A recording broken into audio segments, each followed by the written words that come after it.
Bueno, el tema de que habíamos visto, pues desde el inicio del curso hemos tratado con el primer paso que tenemos que dar siempre para cultivar nuestras hortalizas es obtener nuestras plántulas, ¿sí? Entonces esa es el primer tema que tratamos, de hecho, en forma primero pues semipráctica, con una demostraciones prácticas y viendo los avances que vimos la sesión anterior ya en la, en la, en la práctica, ¿no? Y las zooplántulas, bueno, las vamos a obtener ya sea por semilla o por esqueje, básicamente. Ya vimos cómo se hacen esas prácticas, ahora vamos a verlo un poquito más la teoría que hay sobre eso, ¿no? Algo rápido, no es a gran profundidad. De las semillas, bueno, tenemos que cuidar lo que es la calidad de la semilla. Está dada por porcentaje de germinación, que está dada a su vez, pues, el tiempo que ha pasado desde que se cosecharon esas semillas hasta el momento en que las queremos sembrar. Habíamos visto que en los sobrecitos siempre nos dan ese dato de fecha de caducidad o fecha de empaque o ambos datos. Eso es importante. También las semillas, una semilla de buena calidad, pues no debe traer impurezas, piedritas, cuerpos extraños y mucho menos semillas de malezas, ¿sí? Otra cuestión que debemos cuidar desde la selección de las semillas es la variedad, la parte genética es la variedad. Eso es muy importante por muchas razones. Una, bueno, debemos elegir especies primero y variedades después que se adapten a nuestro clima, al tipo de suelo que tenemos, al tipo de producto que deseamos. Si deseamos un jitomate bola, un jitomate saladet, un jitomate cherry, por ejemplo, debemos seleccionarlo desde el inicio. Y algo muy importante, porque pues muchas de las preguntas que me llegan de las consultas son sobre plagas y enfermedades. Entonces nosotros desde que seleccionamos la variedad, podemos seleccionar una variedad que en nuestra zona y en la época del año en que estamos cultivando sea de baja susceptibilidad a plagas y enfermedades. Entonces eso es muy importante que nuestra selección de semillas, de nuestra variedad, desde ahí busquemos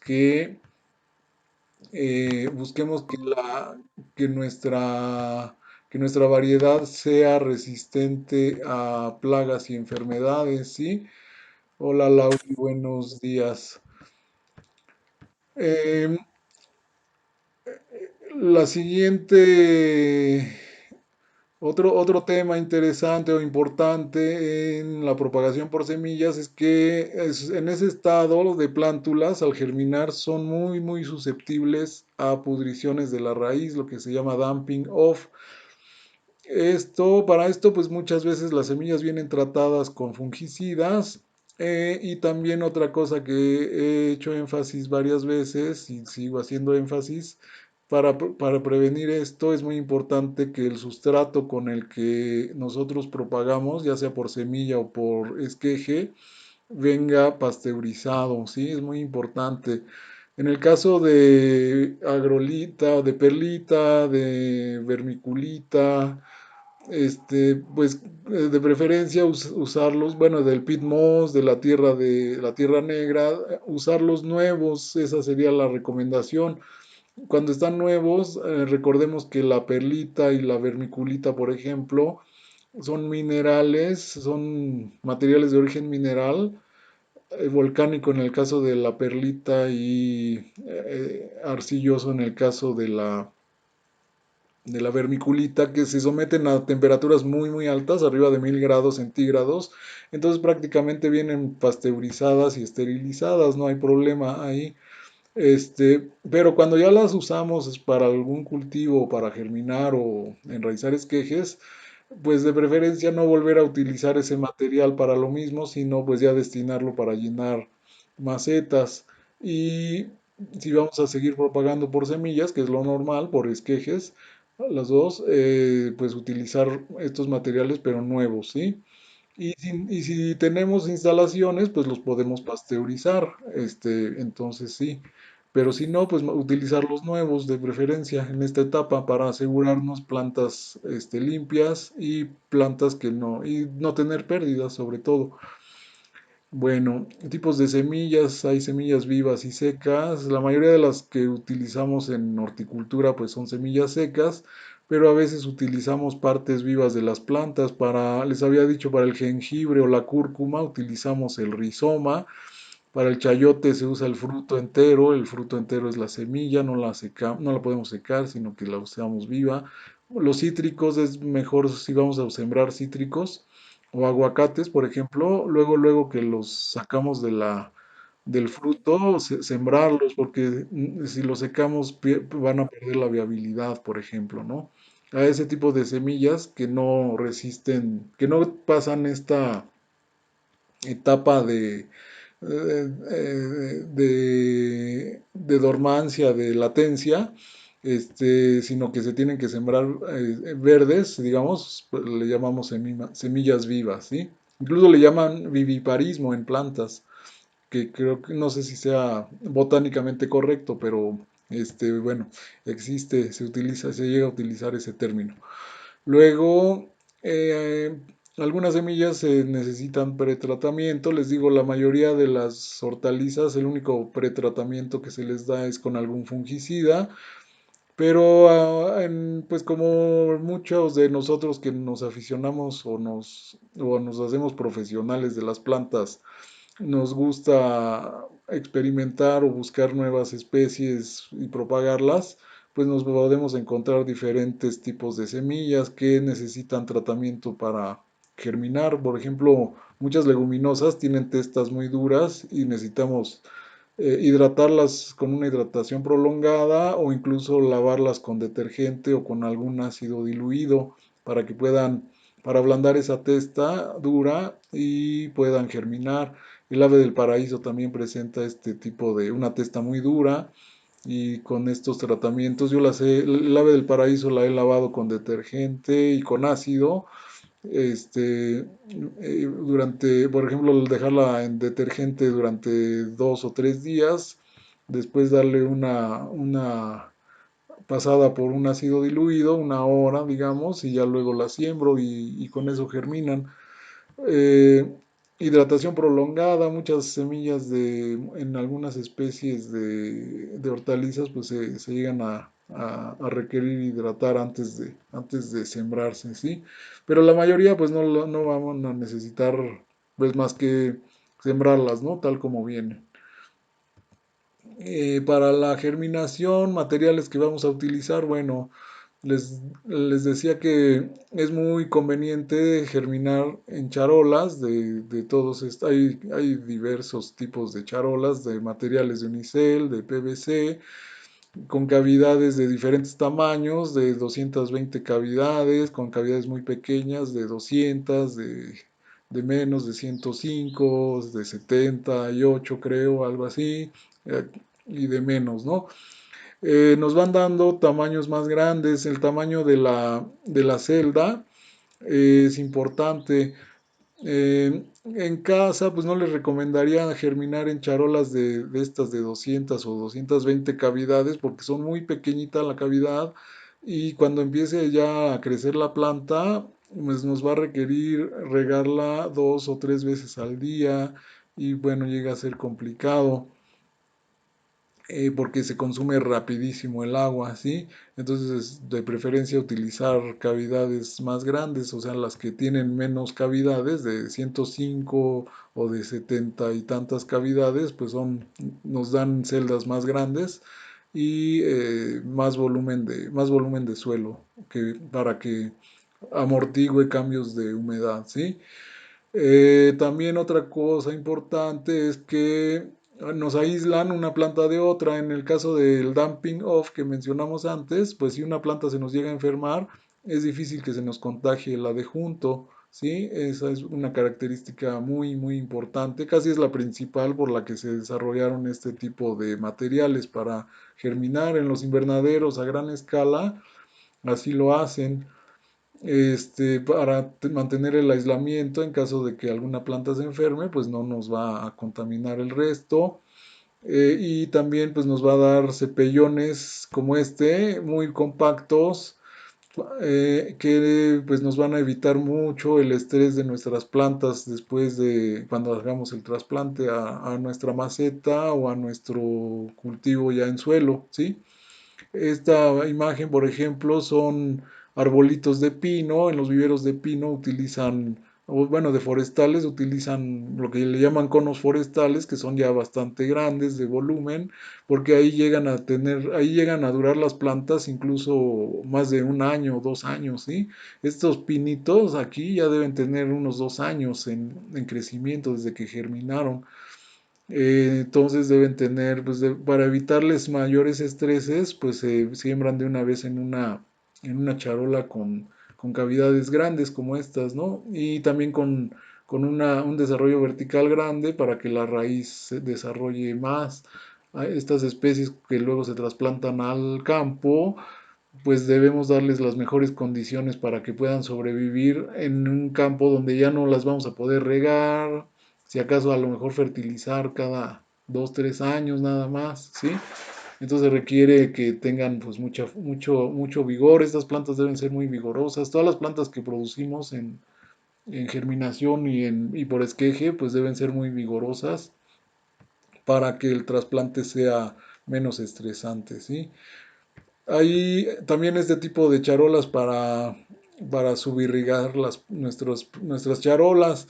Yo aquí esta parte no la recomendaría mucho porque estaríamos desaprovechando una de las características que les mencioné, que individualizar las plantas nos evita que haya contaminación en caso de que alguna se enferme. Si utilizamos esta charola de subirrigación, pues tenemos ahí más riesgo de que si una de nuestras plantas se enferma, el hongo o la bacteria se propague a todas nuestras plantas. Entonces, pues no lo recomendaría en realidad mucho, ¿sí? Tendríamos que tener muchos cuidados ahí, que el sustrato sea pasteurizado, que nuestras semillas estén limpias, tratadas de preferencia, y el agua con la que alimentamos, pues que sea agua potable, muy limpia, ¿sí? Entonces, pero bueno, para no tener sorpresas, pues yo en lo particular, pues no recomendaría mucho este método, ¿sí? Luego, bueno, sustratos para la germinación, ya vimos varios de ellos. Hay mezclas de sustratos ya listas, preparadas, que vienen pasteurizadas estas traen bueno, traen la perlita, la vermiculita, traen tierra negra, traen pit moss, traen incluso acerrín, estas que vienen de Canadá y Estados Unidos, traen acerrín ya este, pasado por este proceso de composteo. Entonces ya, y vienen pasteurizados, entonces ya son sustratos que podemos directamente utilizar para llenar nuestras charolas germinadoras. Esta es la lana de roca, que también ya la comentamos. También un material inerte muy bueno reteniendo humedad, que incluso ya viene premoldeado con la cavidad para colocar la semilla, este, nos dan cepellones muy buenos también, ¿sí? Hay incluso vasitos individualizados, ¿sí?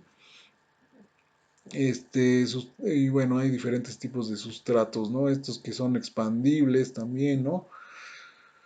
Y bueno, ya vimos varias cosas sobre sustratos. Les digo, lo más importante es que sea una mezcla porosa, que retenga humedad y sobre todo que esté pasteurizada, ¿sí? Eso es muy importante en germinación y en enraizamiento de esquejes. Las plántulas las podemos manejar con su cepellón, es decir, el sustrato adherido a las raíces o también a raíz desnuda. Por ejemplo, en fresas se utiliza mucho este método a raíz desnuda. Aquí tengo 3 fotos de eso. En frutales también, manzanos, los portainjertos de muchos frutales de manzanos, duraznos, ciruelas, cerezas, se manejan a raíz desnuda muchas veces.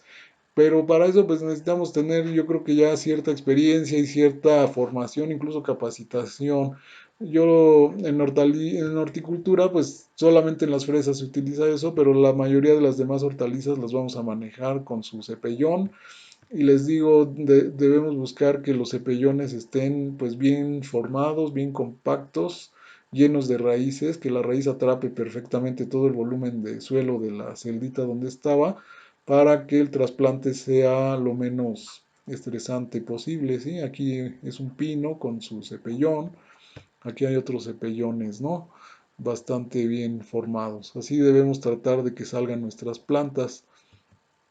En la práctica que vimos, que hicimos la semana pasada, que les mostré las plantas en el jardín, donde hicimos las demostraciones prácticas, por ahí les mostré una plantita de hierbabuena con un cepellón bastante bien formado. Ese video se los voy a poner, hoy lo voy a subir a YouTube, todavía no lo he subido. Bueno, el riego, pues lo ideal para estas charolas, ahí hay complicación cuando usamos esta charola, todo tiene ventajas y desventajas. La desventaja es que son un poco difíciles de regar, entonces necesitamos un aspersor que tenga gota muy fina, de preferencia, para que podamos regarlo sin botar el sustrato y botar las semillas, sobre todo al inicio.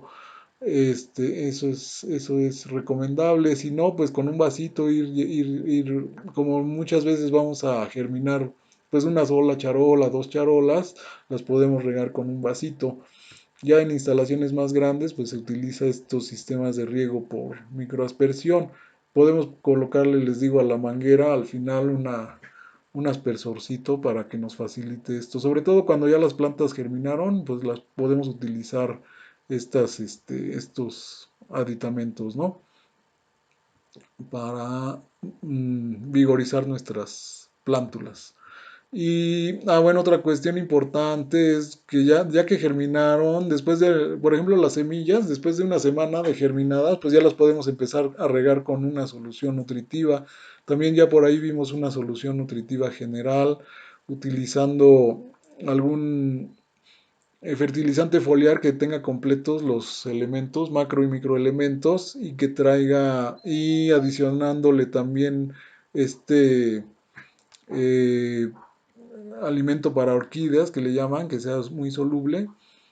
Aquí este fertilizante, esta solución está formulada para una cubeta de 20 litros, 19 litros de estos botes donde vienen pinturas o impermeabilizantes. Para una cubeta de 20 litros le vamos a aplicar un fertilizante foliar. Este Fertiplus se consigue en Home Depot, por ejemplo. Trae todos los macro y micronutrientes completos. ¿Sí? Le vamos a poner 20 mililitros, entre 20 y 40. Si para plántulas debemos usar unos 20 mililitros para toda la cubeta.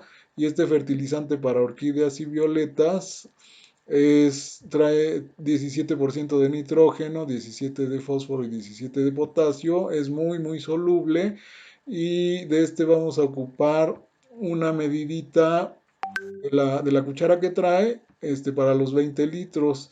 O dos mediditas, si lo vamos a utilizar para plantas que ya están desarrollándose, ya van incluso a producir fruto, por ejemplo, podemos duplicar, o sea, dos mediditas de la que trae. La medida viene dentro de la bolsa, ¿sí? Entonces ponemos una medida si vamos a regar plántulas o dos medidas si vamos a regar plantas, ya plantas desarrolladas que van a producir fruto. Es importante no mezclar, por ejemplo, diluir siempre los fertilizantes sólidos antes de agregarlos ahí a la solución final. En este caso, pues ya se diluyó el fertilizante sólido y este que viene líquido, pues ya simplemente se agrega y se mezcla perfectamente, ¿sí? Estos vienen incluso coloreados para evitar que haya ahí confusiones que parezca agua o algo así, ¿no? También el otro, el sólido, viene con un color verdoso, entonces se disuelven perfectamente, ya que está disuelto el sólido, entonces hasta entonces le vierto el fertilizante líquido, lo revolvemos perfectamente y llenamos la cubeta, ¿sí? Y esa es la solución que podemos utilizar de uso general para nuestras hortalizas, ya sea para plántulas, les decía, o para plantas ya desarrolladas, ¿sí? Entonces, ahorita que les estoy recomendando la solución nutritiva, pues les recuerdo cómo prepararla. Yo creo que lo vamos a estar revisando con cierta frecuencia para que, este, pues para estar igual, como decimos también, en la misma frecuencia, ¿no? El siguiente tema es propagación por enraizamiento de esquejes. Eh, bueno, hay varios tipos según el estado de desarrollo de lo que llamamos planta madre o del tejido que vamos a ocupar para hacer esos esquejes. Hay esquejes leñosos, semileñosos, herbáceos y esquejes de hoja. Hay esquejes de raíz, hay diferentes tipos, ¿no? Los que más vamos a utilizar en horticultura, pues son esquejes herbáceos, las puntas de las plantas de hierbabuena, de lavanda, ¿sí? Sobre todo de estas especies aromáticas, semileñosos y leñosos en otros casos de propagar vides, propagar higueras, propagar nochebuenas, ¿no? Arbustos y árboles en general. Selección de esquejes en la planta madre, debemos seleccionar esquejes muy vigorosos para que nos respondan rápido y nos den plántulas vigorosas, ¿sí? Manejo de esquejes una vez cortados, debemos mantenerlos húmedos y debemos utilizar de preferencia no necesariamente antifúngicos como el agrimicin para curar la herida y evitar problemas de pudriciones, de lo que les decía del dumping off, aunque eso es más específico para semillas, ¿no? Pero bueno, también en nuestros esquejes estamos recordemos que los esquejes estamos haciendo básicamente un trasplante con una desventaja adicional.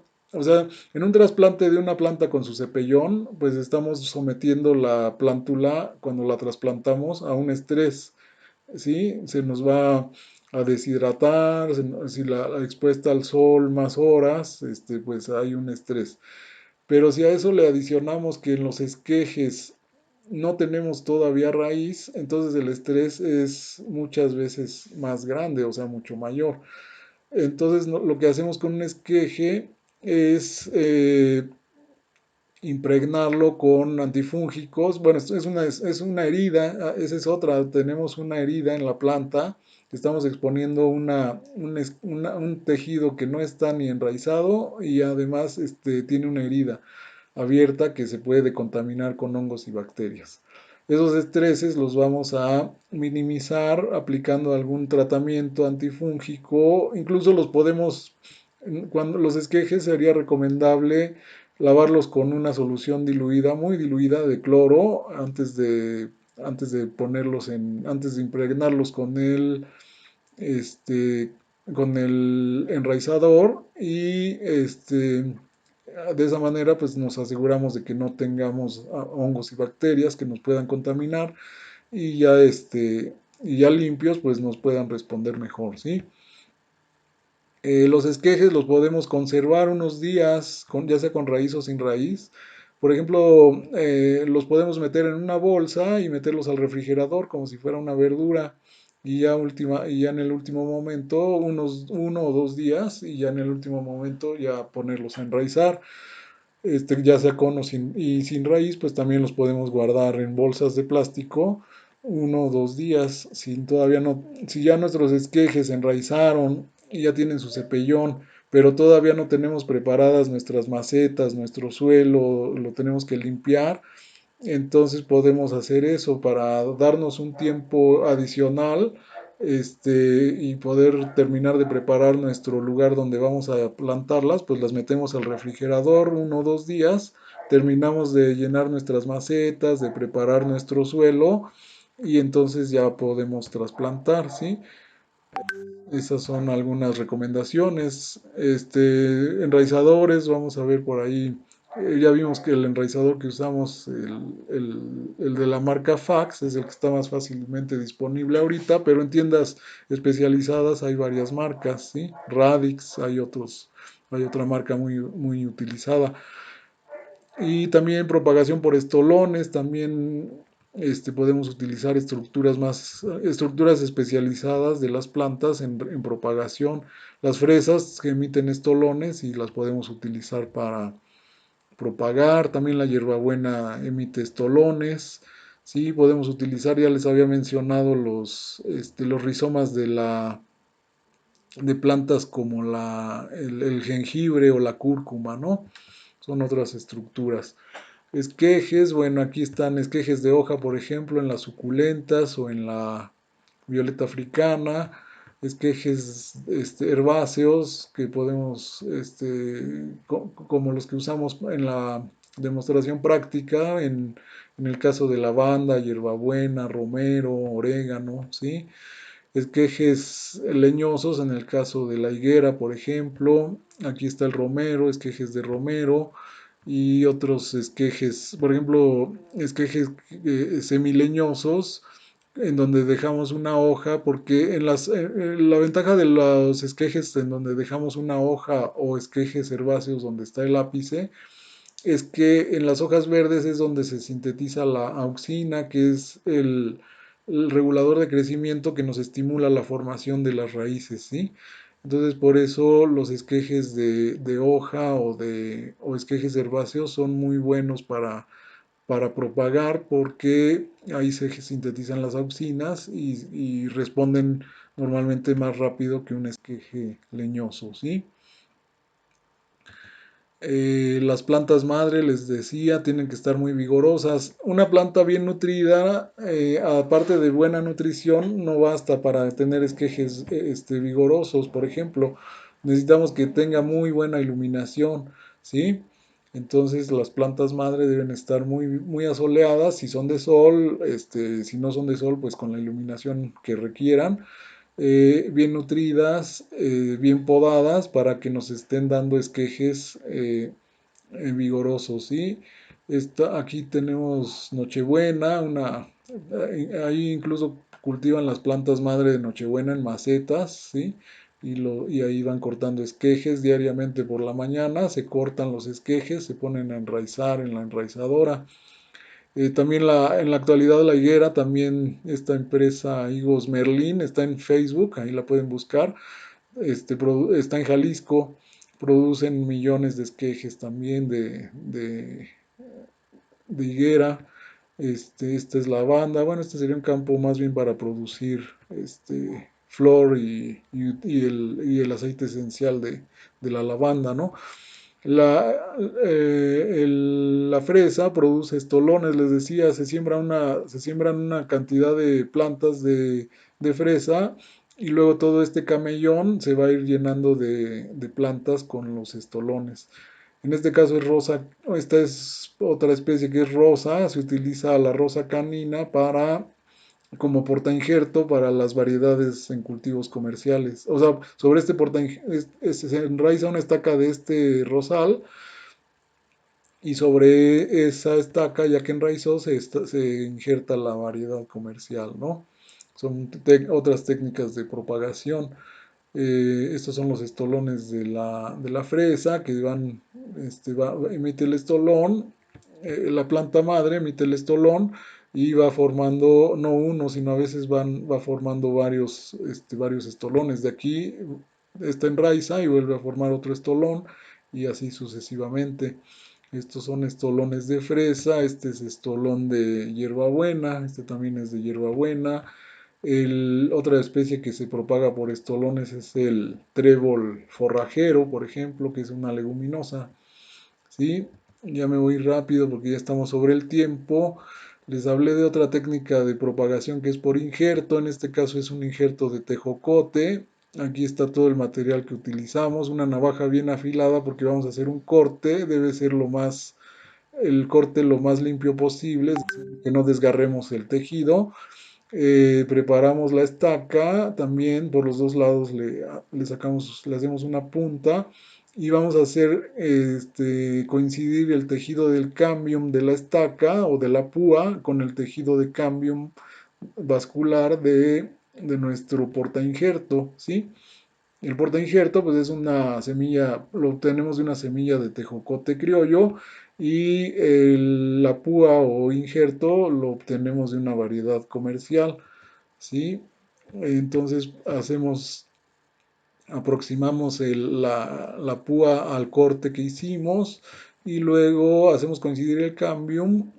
Tenemos que hacer coincidir perfectamente el cambium, está inmediatamente debajo de la corteza, es una hilerita, dos, tres hileritas de tejido nada más.